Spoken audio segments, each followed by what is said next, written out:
Well, I wanted to start out here, and can you talk a little bit about the history of Lost Island wine? Yes, Lost Island Wine started about 10 years ago. The tasting room will celebrate its ninth anniversary this October.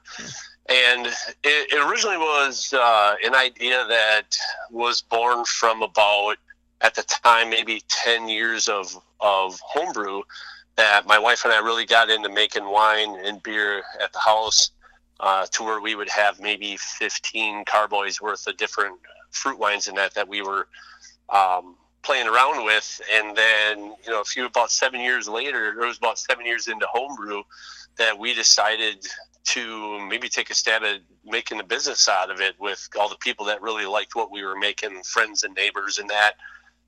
So, and the idea for the name of Lost Island Wine, we lived on Island Avenue in Port Edwards, which is just south of Wisconsin Rapids. And we were sitting out by our tiki bar when we actually made the decision to call it Lost Island Wine. And the whole lost part is like we used to get on our motorcycles, pick a direction and just go get lost somewhere for the afternoon, just drive on some less traveled roads, go visit places that we may not normally see if you're just sticking to the interstates.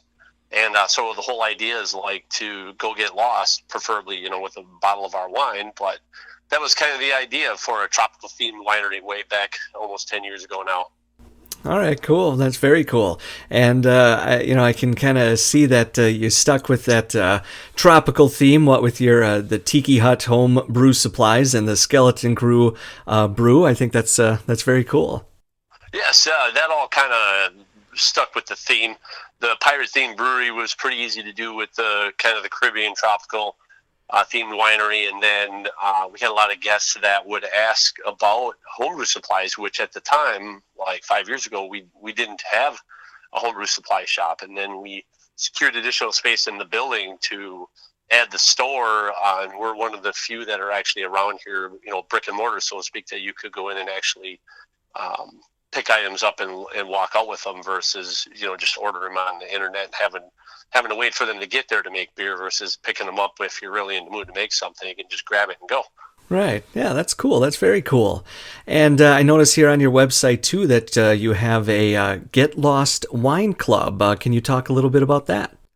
Sure. Our Get Lost Wine Club features two different wines every month. Typically, we will switch between like a dry red and a semi-sweet white, and then we'll flip it to a dry white and a semi-sweet red, generally. And the idea is that, that behind that whole Get Lost thing is to adventure into some new wines maybe that you haven't tried before. So we try to put together a selection for the year that's fairly creative. Some of it's seasonal, that is only made at certain times of the year or on availability of a certain type of grape or fruit for that matter. And so what we do is we reward those people with 15% off anytime they're in our tasting room. So they get the highest discount that we have. They also commit to buying a couple bottles of wine every month. And then they also get new releases first. They'll find out about a brand new wine for 30 days before general public knows about it. So, you treat your best customers really well is really what that's all about. Right, yeah, that's a very cool perk to get a taste of the wine before everybody else. Yes, and sometimes it disappears and general public doesn't even know we had it. All right, cool, very cool. And now, do you guys do any type of special events throughout the year?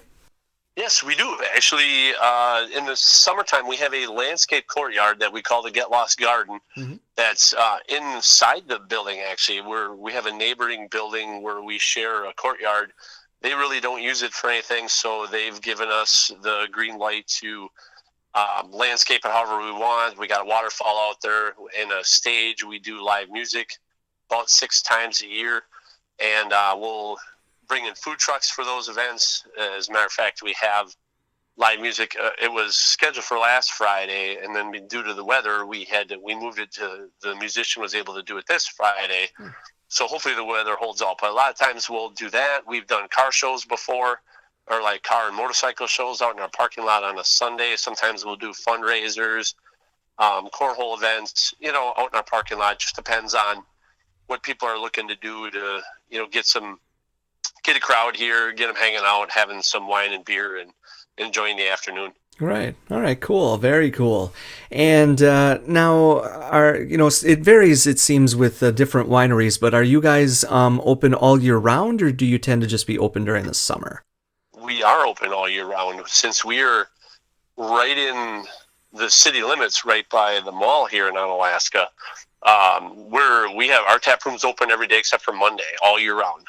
We don't find that there's a drop off in our guests' numbers at all. As a matter of fact, we're coming to the part of the season where it's the busiest for us from like Labor Day right through the end of right through like New Year's with the holidays is typically our busiest time of the year. And then, you think in January, February, March, middle of winter, that would drop off, but that doesn't happen. We see those same volume of guests even in the winter months.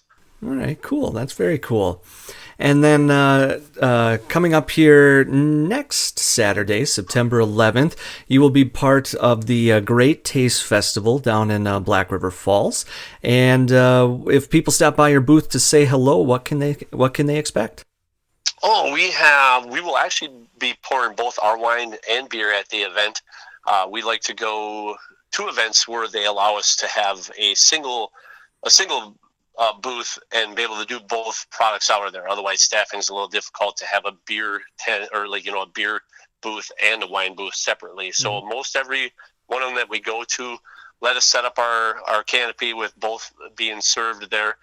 And the beers I will be taking for the event let's see, I think, because I was just getting everything ready for another event. It'll be the Irish Red Ale, our Saison, which is called Swab the Deck, and the Irish Red Ale is called Red Beard. And then I have a hazy wheat IPA. So if you can imagine a traditional classic wheat beer, but then I hopped it like a East Coast IPA. And so it's called Heave Ho Hazy Wheat IPA. I believe are the three that I'm going to go. I have another beer that's going to be close to being ready. It's a mango milkshake IPA, and it's cutting it very close to being ready right when that event shows up. And so if it is, I'll take that with as kind of a, the secret under the counter. Hey, here's our special beer that we just released. It's not, or that we haven't even released it yet. So like guests kind of like that when they find out you got one that wasn't available in the literature that they have when they walk around. And then all of a sudden you got a secret beer under the, in the cooler that they can try. So they like doing those kind of little surprises. Right. And to be quite honest with you, I'm not sure what the wine list is. My wife's responsible for that portion of like what we do when we have events. She'll get the wine list together, and I'll be honest, I'm not sure what that is at the moment. All right, cool. So definitely a reason for people to stop by because it'll be a surprise as to the wine. Yeah, a lot. It's really interesting. A lot of the guys love to come by our place because we do have beer paired with the wine in the same tasting room. So when we go to events and they wander up, they realize, the ones that aren't familiar with us, that we have both. So generally the ladies are kind of looking for mostly semi-sweet wines. Fruit wines is what we'll have. We do bring a dry white and red as well because there is a crowd for that too. But then the guys will wander up and be like, oh, you got beer too, and then there's a whole conversation after that about beer and wine and the tropical theme and all that other exciting stuff. All right, cool, very cool. Well, then before I let you go here this afternoon, if people would like to learn more about you, where can they go to do that? They can find us on our websites, LostIslandWine.com, SkeletonCrewBrew.com, and our homebrew shop is TikiHutHomebrew.com. We have Instagram, Twitter, Facebook accounts where you can find us all out on those social media platforms as well. And then they could certainly call our tasting room.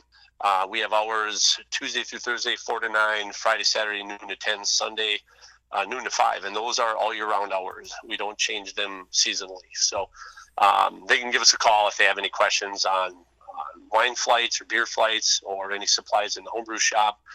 Just give us a call or check us out online or on the social media platforms.